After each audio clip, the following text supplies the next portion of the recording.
మర్యాదగా డబ్బు పంపి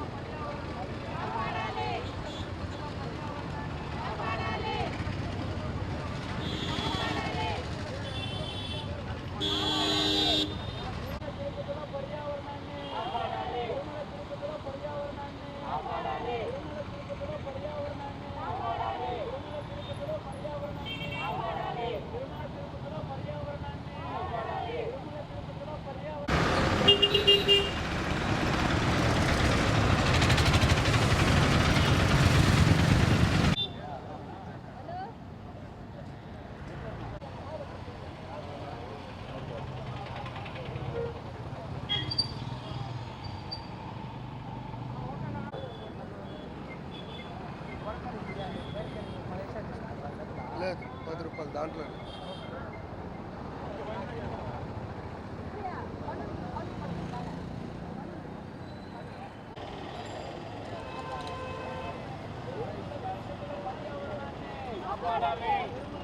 చేతులైతే అందరూ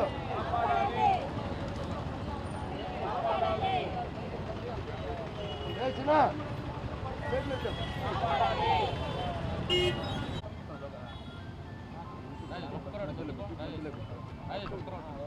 అందరికీ నమస్కారం. ఈరోజు టీటీడీ పరిపాలనా భవనం ముందుకు రావడానికి కారణం ముఖ్యంగా 2-3 అంశాలు. తిరుమల తిరుపతిలో పర్యావరణం పాడైపోతూ ఉంది. నేను మొన్ననే తిరుపతి నుంచి చంద్రగిరికి వెళ్ళాను. చంద్రగిరికి వెళ్ళేటప్పుడు అక్కడ ఉన్నటువంటి టీటీడీ 400 ఎకరాల భూముల్లో అంతా కట్టడాలి. పచ్చటి తిరుమల, బాగా ఉన్నటువంటి తిరుపతి పాడైపోతూ ఉంది. ఈ 400 ఎకరాల భూములు ఎవరికి ఇచ్చారు, ఎందుకు ఇచ్చారు? మరి ప్రహరీ గోడలు కట్టేసి ఉండారు. అలిపేరు నుంచి చంద్రగిరి దాకా వాళ్ళ అబ్బ సొత్తు అనుకోని టీటీడీ భూములు. రేపు ఇచ్చిన ఏళ్ళల్లారా, ఆగంటరా, ఆపంటరా. ఎందుకు ఇస్తారా భూముల్ని? మరి కార్పొరేట్ సంస్థలకు ఎందుకు ఇస్తున్నారు మీరు భూములు? ఒబిరాయికి ఎందుకు ఇచ్చారు భూములు? వెంటనే 10 రోజుల్లో వెనక్కి తీసుకోకపోతే సుప్రీంకోర్టులో పిల్లేస్తాం. అయిపోయింది మీ కథ, కంచికి వెళ్ళిపోద్ది.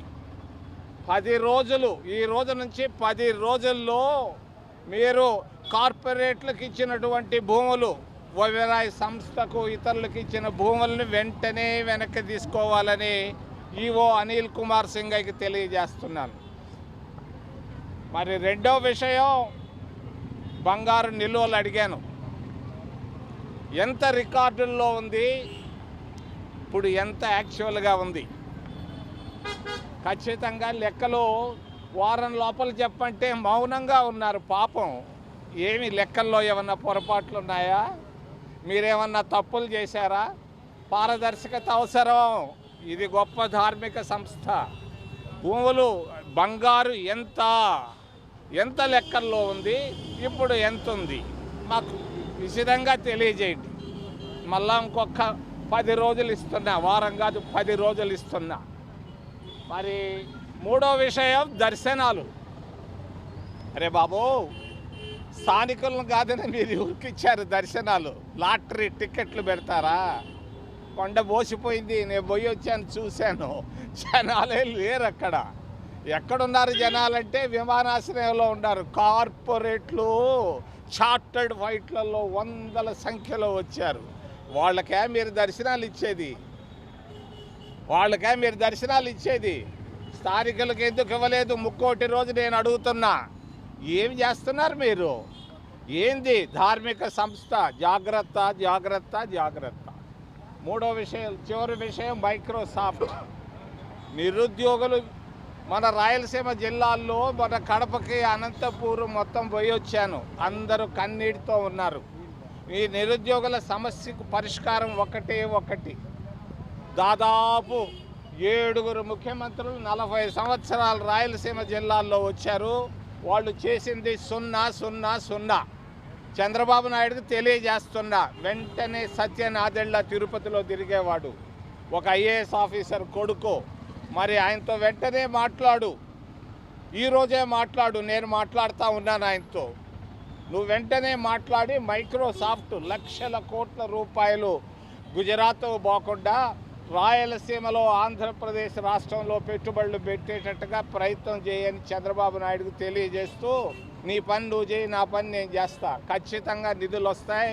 లక్షల మంది నిరుద్యోగులు కన్నీటితో, నిరాశతో, నిస్పృహతో ఉన్నారు. వాళ్ళందరికీ ఉద్యోగాలు ఇప్పిస్తాం. అప్పుడే రాయలసీమ రతనాల సీమ అవుతుంది. మీ టీఎంసీల వల్ల కాదు, మరి కేవలం మైక్రోసాఫ్ట్ వల్లే. ఇంకేదైనా ప్రశ్నలు ఉంటే అడగమని మిమ్మల్ని చేతులెత్తి ప్రార్థిస్తాం. మాట్లాడుతున్నారు. నేను తీసుకొచ్చాను 60 కోట్లు మన్మోహన్ సింగ్ చెప్పి. అల్లాడుతున్నారు డబ్బు లేక. మరి కాలేజీల్లో సీట్లు దొరక్క అల్లాడుతున్నారు. రే బాబు, మీరు చేసింది పొరపాటురా, నేను ఏలెత్తి చూపిస్తున్నాను. 35 కోట్ల రూపాయల టీటీడీ నిధులను కరీంనగర్లో కొండగుట్ట కరీంనగర్ జిల్లాకి 35 కోట్లు ఎందుకు ఇచ్చారు? దాన్ని కూడా 10 రోజుల్లో విత్డ్రా చేయండి. 10 రోజుల లోపల విత్డ్రా చేయండి. మేమందరం కళ్ళు మూసుకొని లేవు. 35 కోట్ల రూపాయలు. మరి నేను చెప్తాను రేవంత్ రెడ్డికి 50 కోట్లు ఇమ్మని. టీటీడీ డబ్బులు వృధా చేయొద్దు. 35 కోట్లు మీరు ఇచ్చారు. కొండగుట్ట ఎవరో ఒక డిప్యూటీ సీఎం చెప్తే ఇచ్చారంట. పిచ్చి పనులు చేయబాకండి, ఆపే. నా పవిత్రమైన పుణ్యక్షేత్రం పైన నేనేం మాట్లాడదలుచుకోలేదు. ఎందుకనంటే అది జరుగుతుంటాయి చిన్నవి, దాన్ని పెద్దదిగా చేసి చూపించకూడదు. నిధుల విషయంలో మాట్లాడుతున్నాను నేను. వృధా చేయొద్దు 35 కోట్లని. బంగారు విషయంలో లెక్కలు చెప్పమంటున్నాను. స్థలాలు కార్పొరేట్లకు మాత్రమే ఇవ్వద్దని చెప్తున్నాను. పర్యావరణాన్ని కాపాడమంటున్నాను. చిన్న వాటి గురించి నేను మాట్లాడతాను. Thank you.